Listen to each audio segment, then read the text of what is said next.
नमस्कार, मी कीर्ती गायकवाड. स्वागत आहे आपलं आय न्यूज 28 मध्ये. चला तर मग जाणून घेऊयात महाराष्ट्रातल्या ताज्या घडामोडी. वैजापूर येथील शेतकरी गटाने कृषी संशोधन केंद्र बदनापूर येथे दिली प्रक्षेत्र भेट. वैजापूर तालुक्यातील बळेगाव, चिकटगाव व आगूर येथील शेतकरी गटाने कृषी संशोधन केंद्र बदनापूर येथील शास्त्रज्ञांशी संवाद साधला. या संशोधनाची स्थापना 1951 मध्ये झालेली आहे. हे कृषी संशोधन केंद्र तूर पिकाचे प्रमुख केंद्र आहे, तर हरभरा, मूग व उडीद या पिकाचे उपकेंद्र आहे. या केंद्रामध्ये तुरीचे गोदावरी, BDN 716, BDN 711 व रेणुकाही मर व वांज रोगास प्रतिकारक्षम वाण विकसित केलेले आहे. तसेच हरभरामध्ये परभणी चना 16, आकाश व BDNG 798, काबुली हे वाण विकसित केलेले आहे.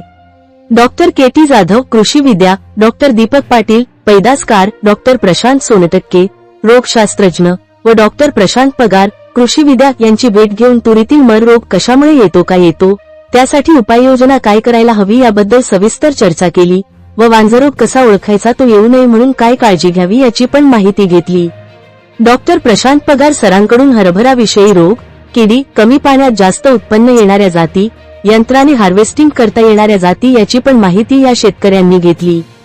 सोनटक्के सरांनी ट्रायकोडर्माची लॅब दाखवून थोडक्यात तो कसा तयार करता याची थोडक्यात महत्त्वपूर्ण माहिती सांगितली.